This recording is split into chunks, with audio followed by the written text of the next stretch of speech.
1988, there was almost 150 on in the country. 40 alone in Dublin when the close down came in 1988. But it was for the late 70s and most of the 80s. It was a golden era of pirate radio.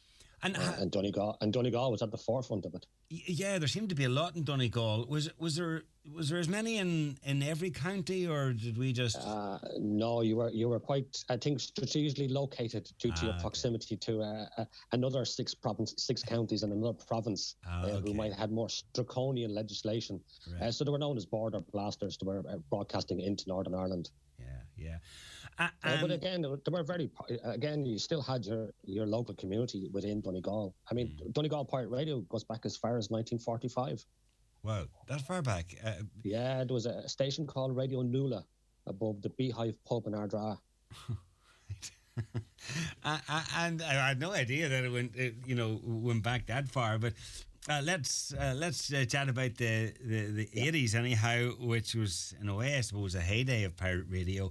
And how were they able to operate? There was a loophole, wasn't there? There was a loophole found. There was a 1926 legislation, the Wireless Telegraphy Act, and they found a loophole in it where, if you're old enough to remember how a transmitter worked, you used to have a crystal in it which dedicated your frequency. But if they rated your station and they didn't find the crystal, they couldn't really say that you were broadcasting. So it became a loophole in the law. You could use the equipment for training or whatever. So the loophole was found in it, and it meant that while you could be still fined for illegal broadcasting, it ended up that the Department of Post and Telegraphs had to return all your equipment intact.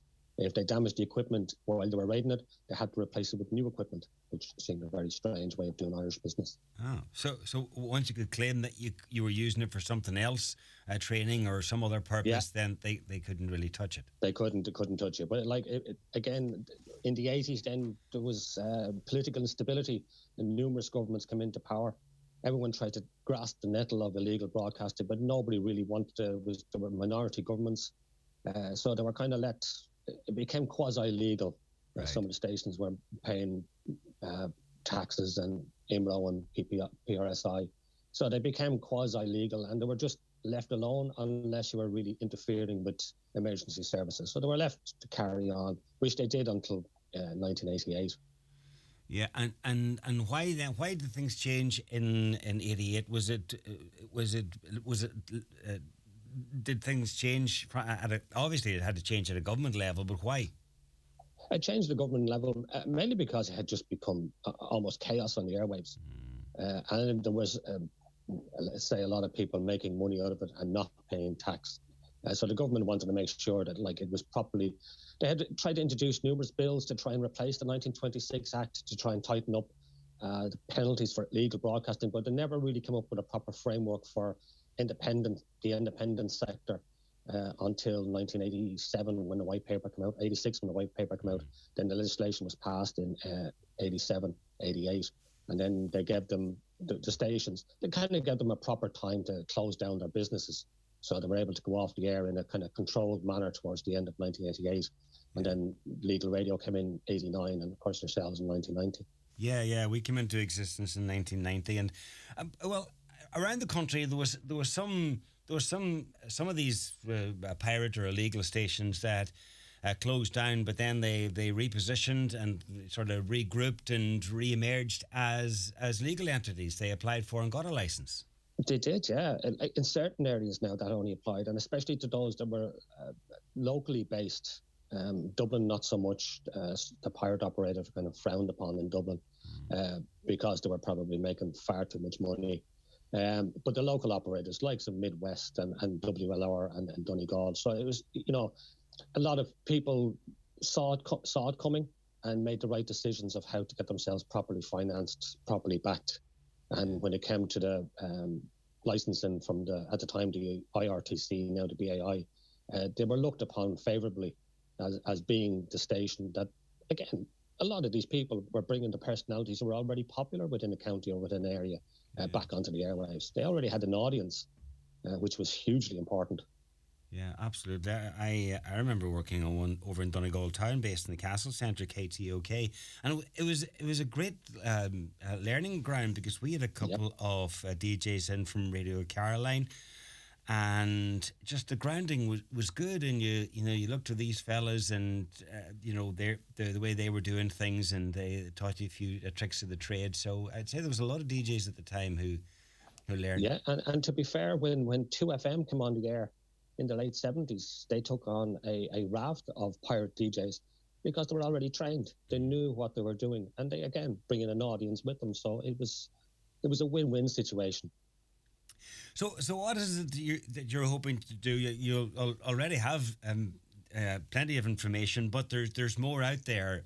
There's a little bit of a gap. Again, we set up the Irish Pirate Radio Archive. It's actually based in DCU in Glasnevin, and we are trying to build up a comprehensive history and to leave a legacy for future students of what pirate radio did for Ireland. We have had huge amount of collections donated to us, but Donegal seems to be a little bit, I don't know, maybe people a bit reticent about talking about it. So I'm just going up to Donegal. I'm going to meet a few people who are involved in pirate radio. But if anybody has archives, we're looking for audio, tapes, photographs, posters. Even I know some of the stations were that good. They had employment contracts, which has been donated to us, like we're proper stations.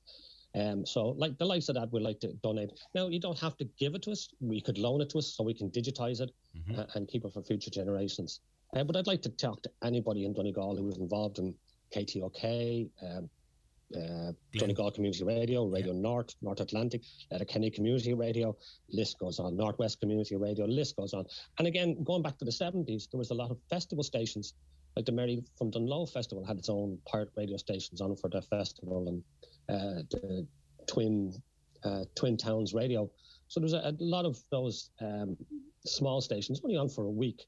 Again, I'd love to talk to someone who's involved with them just to get a sense of how it was done, how it was operated, and I'd be only too happy to sit down and talk shop. And there must be a lot of audio out there, because people, who worked at these stations, they would record little snippets of themselves or others, and then there would be things like posters and leaflets, and above all else, some great stories. Yeah, absolutely. The stories. I mean, already since I put out the call that I was going to Donegal, some of the emails that I've got already from some of the stories is just, it just builds up that wonderful picture. Like, you have to remember, Ireland in the 70s and 80s was kind of a very dull place.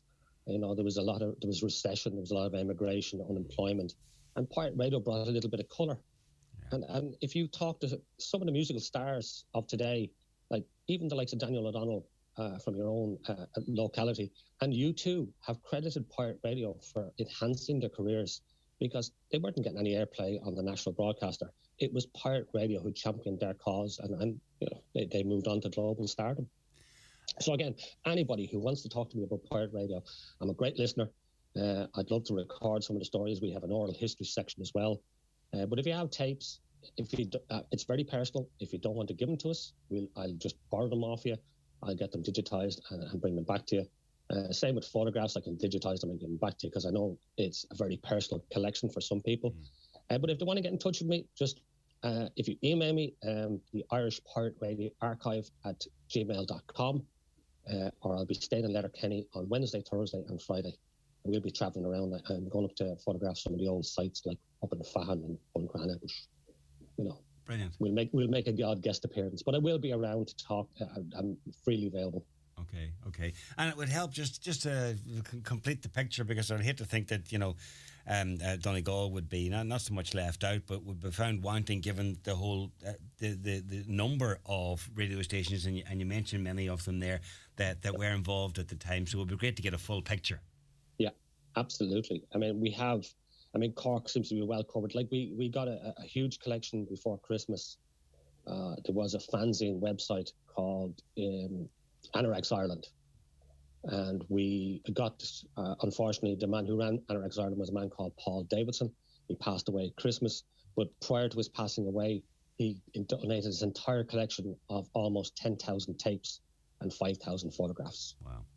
Which are going to be digitized. And again, we have a lot of close downs from Donegal, but again, I'd just like to know, it was the people involved in the station that didn't really get off the ground, just went through test transmissions. Right? We just want to make sure that we have every station. I wrote a book a couple of years ago, and I listed the histories of 1,200 Irish pirate radio stations. That many? Wow. Yeah, over the years. I mean, a great industry. It was a fledgling industry, and I mean, they really created something special. Yeah. All right, so it's a time to go to the attic, have a rummage around, and you're going to be up here at the end of the week from Wednesday onwards. Wednesday, And just remind us again the email address. It's the Irish Pirate Radio Archive at gmail.com, or you can find me online at the Irish Broadcasting Hall of Fame. Brilliant. Eddie, I hope your stay here is successful, and thanks for having a chat with us. Thank you for your time. And listen, happy World Radio Day. Oh, is that what it is today? Yeah. It's World Radio Day 2023. Didn't I time that well? Thanks, Eddie. Yeah. Cheers. Bye-bye. Foyleside, at the centre of more for your euro, with great value gifts. So it's worth making the journey wherever you live. With convenient parking, late nights, and all your favourite brands, you're better off shopping at Foyleside. See foyleside.co.uk. Connect Hearing is open for free hearing tests. Our audiologist is available Monday to Friday for wax removal services at our Letterkenny Clinic in the Courtyard Shopping Centre. We also offer a home visit for the